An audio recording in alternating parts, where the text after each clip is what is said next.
Halo para pecinta baku hantam maupun pencaksilat dimanapun kalian berada.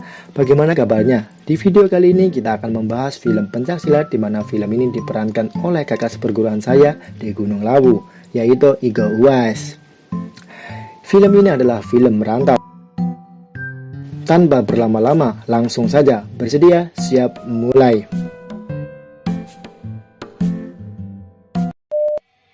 Sebelum lanjut menonton, mari kita bareng-bareng bangun channel ini agar pencaksilat tetap jaya. Dengan klik subscribe dan bunyikan loncengnya agar tidak ketinggalan informasi pencaksilat. Dan share video ini agar teman-teman kalian tahu apa yang kalian tahu. Oke, lanjut. Awal film dibuka dengan solo spell gerak pencaksilat yang luas, keren, dan membagongkan dari Bang Yuda yang diiringi oleh suara filosofi mengenai seorang laki-laki dari Minangkabau yang akan menjadi laki-laki sejati melalui merantau. Diceritakan setelah Bang Yuda melatih dirinya di bawah tebing sana, dilanjutkan memanen tomat di ladangnya. Tomat yang sudah dipanen pun dibawa ke rumah yang sebagian besar dijual dan sebagiannya lagi dimasak emaknya. Emaknya yang alumni chef master. Inilah yang mengapa masakan emak selalu enak. Haha. Suasana makan keluarga pun begitu nikmat dan penuh kebahagiaan. Setelah makan, emak pun mengungkapkan kegelisahannya sebagai orang tua agar Yuda tidak usah merantau saja. Namun, keputusan Yuda yang sudah bulat melebihi tahu bulat pun meyakinkan emaknya sehingga Yuda tetap berantau. Namun di sini ada nasihat emak yang menurut Mimin patut kalian simak. Nak, apapun yang akan dikatakan orang, belum tentu itu berarti yang paling benar. Setelah makan malam dan mendapatkan nasihat dari emak agar berhati-hati di merantau, persyaratan terakhir pun dilakukan, yaitu mengetes kemampuan pencaksilat harimau Yuda yang dites oleh gurunya sendiri.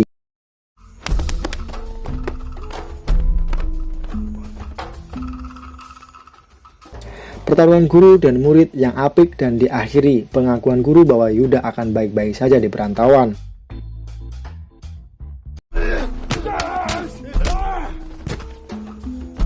Cukup. Oh iya, sebelum lanjut jangan lupa klik tombol subscribe dan like ya lur, matur suwun. Keesokan harinya pun Yuda dibekali barang peninggalan ayahnya sebelum pergi meninggalkan rumah, berharap agar Yuda terjaga di perantauan. Ketika Yuda berada di bus perjalanan ke arah Jakarta, ada seorang laki-laki yang sebelumnya mengamati Yuda dari sebelum keberangkatan. Nama laki-laki itu adalah Erik dan yang diperankan oleh Abang Yayan. Erik menanyakan tujuan apa Yuda ke Jakarta. Dan ternyata Erik juga adalah seorang pesilat yang 15 tahun yang lalu memiliki tujuan yang sama seperti Yuda, yaitu mengajarkan pencaksilat. Di situ pun Erik memberikan nasihat dari pengalamannya agar menggunakan keahlian Yuda untuk hal lain. Setelah sampai di Jakarta, Yuda dan Erik pun berpisah.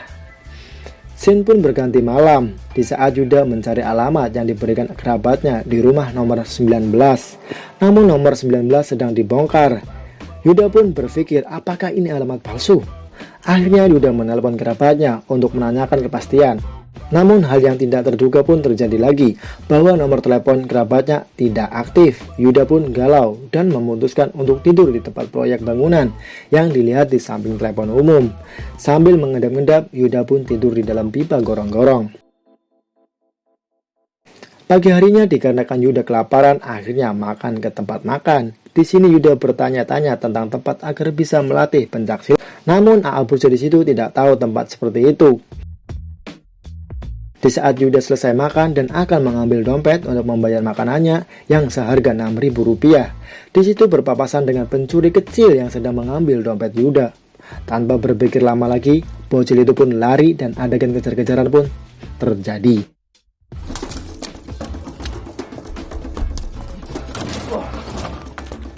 Anak kecil tersebut dapat ditangkap di ujung gang. Ketika Yuda dan bocil sedang negosiasi, tiba-tiba seseorang wanita yang keluar dari rumah dan sedang diinterogasi oleh sesosok buaya.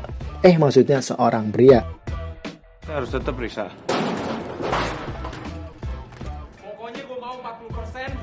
Wanita tersebut bernama Astri dan buaya tersebut bernama Joni.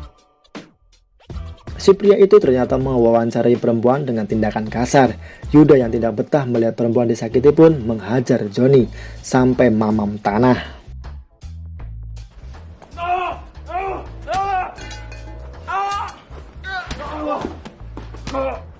Bukannya terima kasih, Astrid malah marah kepada Yuda karena telah mengganggu bisnis tarian di klub malam. Astrid langsung meninggalkan Yuda. Scene berganti saat penyeleksian wanita tari untuk para buaya di tempat bisnis Reger dan Luke. Mereka berdua merupakan kakak dan adik yang menjalankan bisnis kotor ini. Dan ternyata mereka bekerja sama dengan Johnny, serta para wanita tari tersebut merupakan pasokan dari tempat Johnny. Di sini ternyata Reger membutuhkan satu wanita lagi. Ia pun menyuruh Johnny untuk mencari satu wanita lagi apapun yang terjadi. Johnny pun menelepon rekannya untuk bersiap-siap menangkap Astrid untuk dijual ke Regan. Di saat Astrid sedang mengetok kos temannya Ais untuk menggosipkan anak tetangga, tiba-tiba Johnny datang sambil bergaya sebat sambil memberikan keterangan bahwa Ais sudah Johnny bawa dan menyuruh Astrid untuk masuk ke dalam mobil. Malam harinya Yuda pun menelepon emaknya karena sudah kangen sama masakan emak. Di saat Yuda ditanya sudah kerja, tiba-tiba mobil Johnny pun datang dengan membawa Astrid.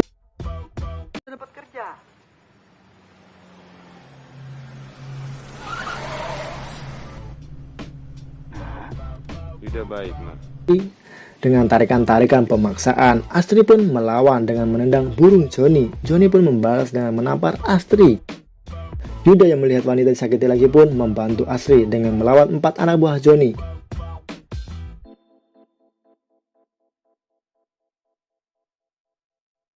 Di awal pertarungan, Yuda mampu mengimbangi, namun akhirnya Yuda terkapar. Johnny yang mental tempe pun baru saja menghajar Yuda setelah Yuda terkapar. Dasar laki-laki mental tempe ini Johnny.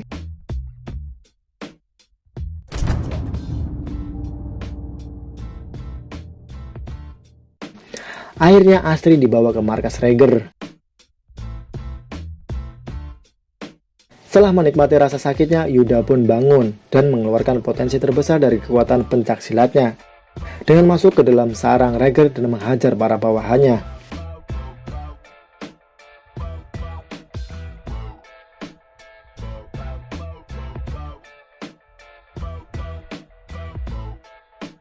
Akhirnya Astrid diserahkan ke Reger dan Johnny mendapatkan uangnya. Dikarenakan mulut Astrid memar gara-gara tamparan Johnny, sehingga tubuh Astrid sudah tidak mulus lagi, Reger pun mengambil uangnya. Tiba-tiba Yuda datang untuk merebut Astrid dengan menendang Johnny. Mamam kau Johnny. Dan menendang botol yang dibawa anak buahnya, sehingga pecahan botol tersebut menyebar mengenai semua orang.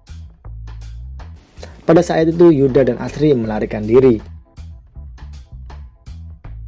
Reger yang ternyata mukanya terkena pecahan botol marah-marah pada semua orang dan mengubah tujuannya yang awalnya membeli wanita penari menjadi memburu Yuda dan ingin mendapatkan Astrid. Setelah pelariannya dari markas Reger, Yuda dan Astrid melanjutkan menjemput Adit yang sedang mengamen di lampu merah. Namun ternyata anak buah Johnny menangkap Adit terlebih dahulu. Yuda mengejar sehingga terjadi pertarungan di atas jembatan penyeberangan. Anak buah Johnny pun dapat dikalahkan dengan keahlian silat Yuda.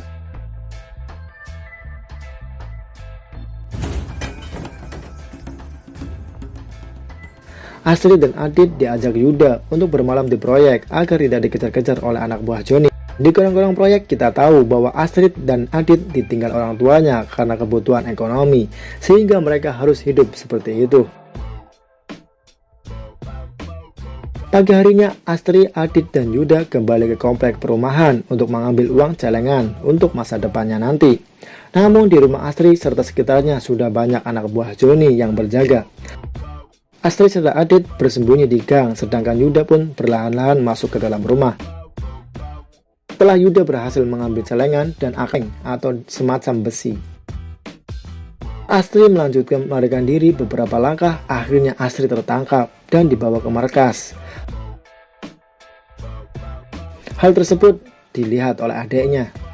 Scene berpindah di atas gedung di saat Yuda dikejar-kejar oleh anak buah Johnny dan melawan mereka satu persatu.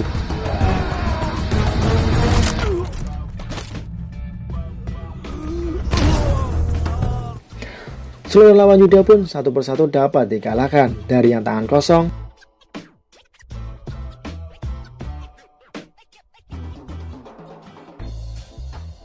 menggunakan senjata tajam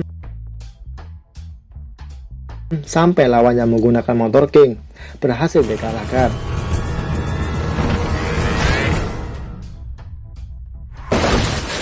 Yuda pun kembali ke komplek di mana Adit bersembunyi serta mengetahui bahwa Astrid dibawa oleh Johnny. Yuda pun langsung menyerang markas Johnny dan menghajar semua penjaganya serta menanyakan keberadaan Astrid ke Johnny sembari tangan Johnny dikunci hampir patah oleh Yuda. Pokoknya mamam lah untuk Johnny. Ternyata Astrid ada di apartemen Regar. Malamnya Yuda pun menyerbu apartemen Regar dengan tangan kosong bermodal ilmu silat dan berhasil mengalahkan semua anak buah Regar yang berada di lantai 1.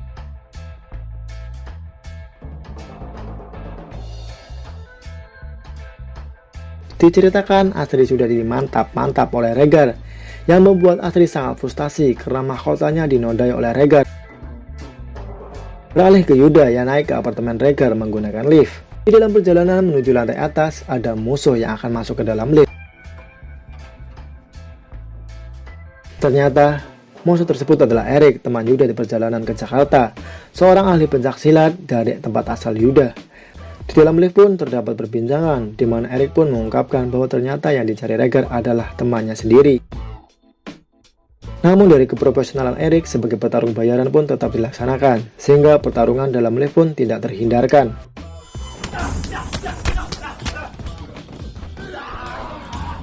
Pertarungan berjalan dengan sangat epik dikarenakan scene ini menampilkan pertarungan di dalam tempat yang sempit, sehingga teknik pencaksilat yang dikeluarkan memiliki gerakan yang indah dan membagongkan. Pertarungan sangat sengit dan seimbang, namun diakhiri dengan kemenangan Yuda yang akan memukul kepala Erik. Dengan posisi Erik terkunci dan berlutut, Yuda pun mengakhiri pertarungan tanpa membunuh Erik. Sesampainya lift di lantai tempat Regar, sudah ada penjaga yang membawa pistol dan menembakkan ke dalam lift. Erik yang merasa nyawanya sudah diampuni Yuda pun menyelamatkan Yuda dengan melindungi Yuda di pojok lift. Dan Erik menjadi tumbal yang ditembaki anak-anak buah Regar. Setelah peluru habis, anak buah Regar akhirnya dapat dikalahkan. Namun sesampainya di dalam apartemen, ternyata Astrid sudah dibawa keluar oleh Regar, dibawa ke pelabuhan serta dimasukkan ke dalam kontainer beserta wanita lainnya. Di sini kita tahu bahwa wanita yang tadi dibeli oleh Regar akan dijual kembali ke Eropa sana. Memang Regar tidak berperi kemanusiaan ya lur. Yuda yang mengetahui hal tersebut pun berusaha menghentikan komplotan Regar. Untungnya si Yuda ini memiliki daya tahan yang luar biasa, bertarung terus-menerus nggak capek-capek. Lanjut pertarungan Yuda dengan anak buah Regar pun dapat diatasi dengan mudah oleh Yuda dengan siasat pertarungan di atas kontainer agar Yuda dapat menghadapi mereka satu persatu setelah memanjat kontainer. Pertarungan dengan anak buah Regar pun dimenangkan oleh Yuda. Yuda pun belum makan belum minum langsung melawan Regar dan adiknya Luke. Di awal pertarungan Yuda kesulitan melawan mereka karena keduanya memiliki kekompakan bertarung yang saling melengkapi, di mana Regar ahli menggunakan serangan tangan dan Luke ahli dalam serangan kaki. Namun setelah menganalisis, Yuda pun berhasil mengimbangi mereka sehingga Regar dan Luke harus bertarung menggunakan senjata. Namun Yuda memiliki siasat lagi dengan bertarung di antara kontainer. Hal ini agar lintasan sabetan senjatanya terbatas. Sembari Yuda melawan menggunakan tutup kontainer yang berhasil membunuh Luke karena tertancap senjata tajam. Regar yang melihat adiknya terbunuh pun membabi buta menghajar Yuda. Di saat Yuda dicekik oleh Regar dan nafasnya hampir habis, tiba-tiba Yuda mendengar suara Astrid minta tolong.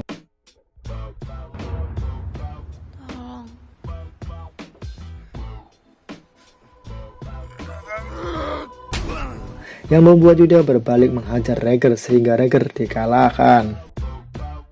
Para wanita di kontainer pun dapat keluar dan dibebaskan oleh Yuda. Di saat Astrid mau keluar dari kontainer, tiba-tiba Regar yang belum mati pun membawa pipa besi dan menusukkan ke Yuda.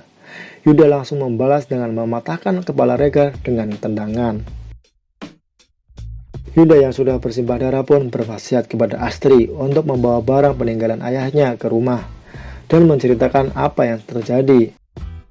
Serta Yuda meminta maaf untuk hal yang belum terwujud dan akhirnya Yuda meninggal. Di sini sangat sedih ya karena memang tidak mudah hidup di perantauan. Ada harapan yang harus diwujudkan dari orang rumah. Jadi keinget kalau Mimin lagi makan mie instan tanpa nasi. Jadi nggak kenyang soalnya.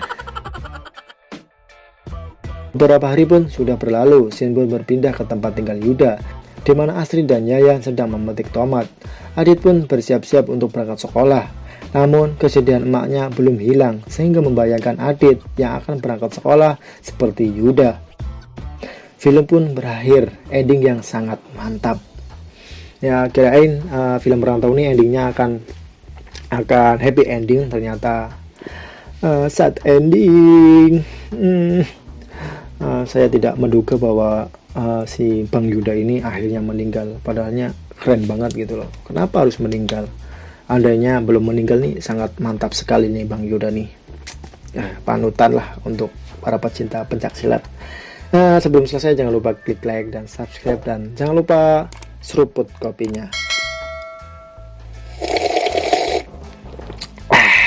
Mantap. Terima kasih Lur.